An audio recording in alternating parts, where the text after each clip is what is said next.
Development blog, development blog. AA mechanics changes. Closed testing. Wow. This is so tragic. This is so tragic to me. Well, first of all, the fact that it took them this long to realize that, wait, AA is a goddamn joke. Second of all, do you know what's happening in January, chat? Do you know what's coming up in January in 2 months? Do you know what's coming up in January? 4-year anniversary of the carrier rework. 4-year anniversary. Is it ready for release yet? No. They're still changing the mechanics. 4 years. I hear the flushing sounds again. I hear the flushing sounds. The toilet being flushed. Time and resources. That's what I hear. Flushing sounds. 4 years. And of course, at the start, you know what they told us? That the class is ready for release into random battles. That sounds strangely familiar, doesn't it? Sounds strangely familiar, doesn't it? It's almost as if some other class has gotten a similar marketing speech. Similar marketing speech. Ready for release. Final. No more chibi changes needed. Archangel Nate, thank you for the 65. Busbear, thank you for the song. Yeah. AA mechanics changes. Closed testing. Closed concept testing of changes to AA mechanics will take place shortly. I wonder when Wargaming realized that one of the key pressing issues with carriers isn't just the fact that their entire AA design is dogshit, but the spotting. It's minimap spotting. Like, just remove minimap spotting and I can forgive them a lot of things, but for some reason, despite all good CV players wanting minimap spotting to be a thing, despite the player base wanting minimap spotting to be a thing, despite competitive players wanting minimap spotting to be a thing, Wargaming themselves are fucking convinced that they can absolutely not do that. It's someone up there, someone high up there is calling that shot against all common reason. The changes are designed to increase the impact of AA on aircraft carrier offensive capabilities, shifting the impact from future attacks to current. Squadrons are now divided into a group that will launch an attack and a group of remaining aircraft. If an aircraft from an attacking group is shot down, its place will not be taken by other aircraft from the squadron. Okay, that's promising. Right now, one of the issues with shooting down planes is, of course, that you don't notice it reducing the strike that's coming at you unless it's the last few planes remaining. The attacking group will be filled with new aircraft from the squadron only when there are no planes left in it. The attacking squadron will not be able to conduct an attack for a period of time after it has been refilled with planes. Okay, so if you do pump out enough AA, you can stop the strike. Is that the claim? Can you turn the music now? It's really quiet for me. What? The music can't be loud, are you trolling? Thank you, Esbjörn.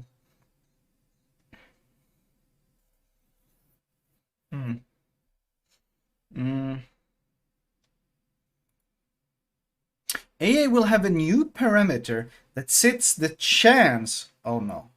That sets the chance that continuous damage will be dealt to an aircraft from an attacking group. Otherwise, the damage will be dealt to the aircraft from the rest of the squadron. No.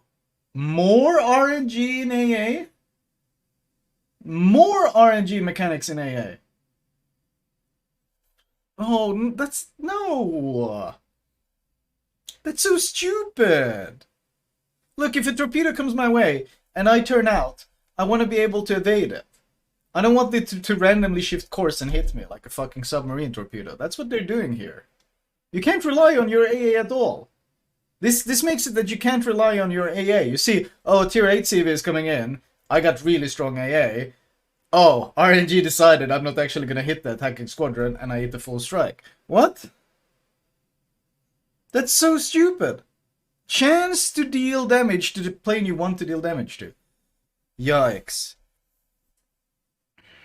In other words, the squadron is now divided into attacking group and the rest.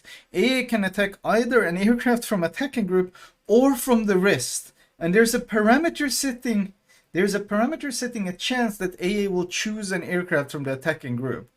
Target section will remain in effect for some time after leaving the air defense zone. This doesn't affect Soviet cities in any way at all, does it? This doesn't affect... They're just one group. This doesn't affect Soviet cities in any possible way. And they're hilariously giga-fucking overpowered broken. And this doesn't change anything about them. What a coincidence. What a fucking coincidence. No, wow. How unpredictable. Soviet cities are left untouched by this.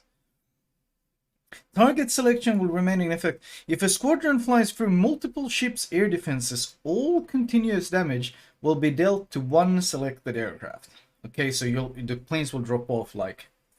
that should be a good thing, provided you're... But if RNG decides that it's going to be hitting the reserve squadron, then the main attack will go through anyway. It's RNG for everyone. Holy shit. This makes grouping up to defend against the strike more RNG based. Damage to aircraft by fighters, flak, and instant damage of priority sector will not change. That doesn't do anything. That doesn't do anything against good players. And that's percentage based. Nice.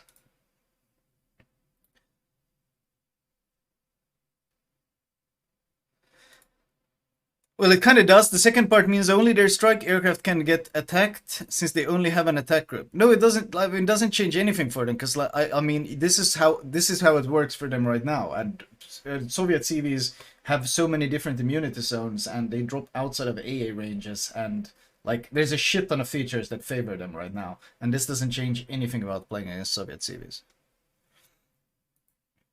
With the changes, the player will have the opportunity to reduce the damage from the ongoing carrier attack by shooting down planes from the attacking. Will have the opportunity. You will have the chance. You will have the RNG dice roll to shoot down planes from the attacking flight. It is also now possible to return only the attacking group to the aircraft carrier by holding down the F key. Does this mean you don't have to strike into the water anymore? You can pre-drop easier. That's basically it. You don't have to bomb the fishes anymore. But, okay, let's look at this from a realistic point of view. Can AA be worse than it is now? Kinda, not really. I mean, the most dented players still fly into flak clouds and die, and that's unchanged. The same dented players that fly into flak clouds, they're gonna continue flying into flak clouds, and they're gonna go on the forums and go, "Oh, AA is overpowered." So that doesn't actually change. But can they actually make the rest of the AA worse? I'm not sure if they can. And like, it fucking doesn't do shit now. At least in the future, you have a chance, an RNG dice roll of shooting down a useful plane that will help you take less damage. But this here also, this really highlights the fact that you have a chance. The fact that you have a chance, a new perm sets the chance that continuous damage will be dealt to an aircraft from the attacking group. This really highlights how shit their current AA design is. Because they can't make this a consistent value. They can't make this a consistent value, like guarantee. Like, you will always deal X amount of damage to the planes. They can't do that, because then the carrier will never get a strike through, and the carrier will do 0 damage. So they make it the entire thing one big RNG fiesta, where sometimes the carrier will get a strike through without being touched, sometimes you will shoot down some planes. But their design is so shit that they're always going to end up with either the carrier feeling fucked, or the surface ship feeling fucked. And there is very little skill involved, it's all random numbers, and it's all an RNG generator. It is all RNG.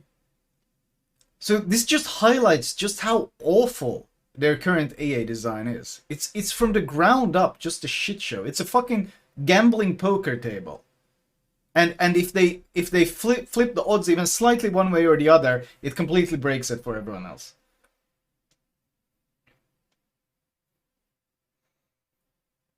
Carrier feeling fucked, I see no problem with that. In that, yeah, but Wargaming does, because they have full sunk cost fallacy into carriers, and they've stated in the past that they need X amount of players always playing carriers. And at first, they tried to get players to play carriers with good gameplay. That didn't happen because it was an awful design. So instead, they just made them overpowered, and now they can't. They can never nerf them too hard, because then people will stop playing carriers. Because no one plays carriers because the gameplay is so awesome. I mean, look at the fucking carrier gameplay. You have automated DCP, automated depth charges, autopilot. Like, everything about your ship is fucking automated. Your planes can't go up and down. They fly left and right. Like, you know those kids when they have one of those cardboard fucking racing simulators. You know, you give them to kids and then they have to like steer with a steering wheel. They have to drive like their paper car left and right. That's the fucking carrier experience in World of Warships. It has nothing to do with flying planes. It has nothing to do with actual carrier tactical combat. It is the most dumbed down, simple gamepad-esque bullshit. And if it wasn't overpowered, no one would be fucking interested in it. Like, if it wasn't hilariously overpowered, who would play it? It is so hilariously dumb. So, they box themselves into a corner where carriers have to be overpowered or no one will play them.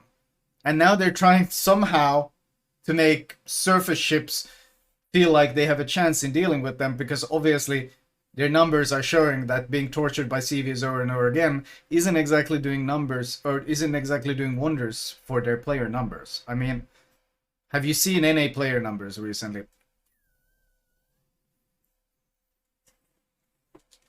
I mean, Russia is kind of as well, so. In my Hydra DD Sherman, I was running from a sub hunting me instead of the other way around. Still managed to torp me 3 times and kill me, yeah. Just realized CB players are playing a 2D game. Yes, they are.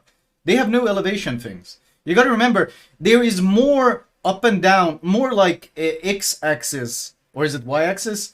There is more of that for artillery ships than there is for carriers. Because you have to take into account islands, you have to lob shells over islands, you have to take into account terrain and all of these things. Carriers fly on a flat glass pane in the sky like this, and only when they strike is there any change in elevation. It's the most dumbed down fucking experience you can imagine. Z-axis? That's the one. Z-axis. Oh yeah, yeah, Z, true. Dude, I don't remember that shit. Dent axis, exactly. It is... This is just wargaming trying to put plasters on a shitty system. And I mean, can they make it worse? I hope not. I don't see how they could. So, cautious optimism that instead of AA always being useful, you have an RNG chance that... Or instead of AA always being useless, you now have an RNG chance that it might be useful. That's basically what we get. I guess it's a good thing. Anything that at this point changes AA is a good thing, because it's a fucking joke in its current state, so. Copium, Flamu? Hopium? Yeah, I know. But I mean, I'm going from the idea that AA does nothing now, so how much worse could they make it? Like, does playing a good AA ship, does it protect you against the carrier? No. Does it prevent you from being struck from a carrier? No. Does it impact his gameplay experience in any way if he doesn't eat all your flak? No. Like, I don't see, like, I don't see how it can get much worse than that. Did you use challenge wargaming? Yeah, you fucking never know.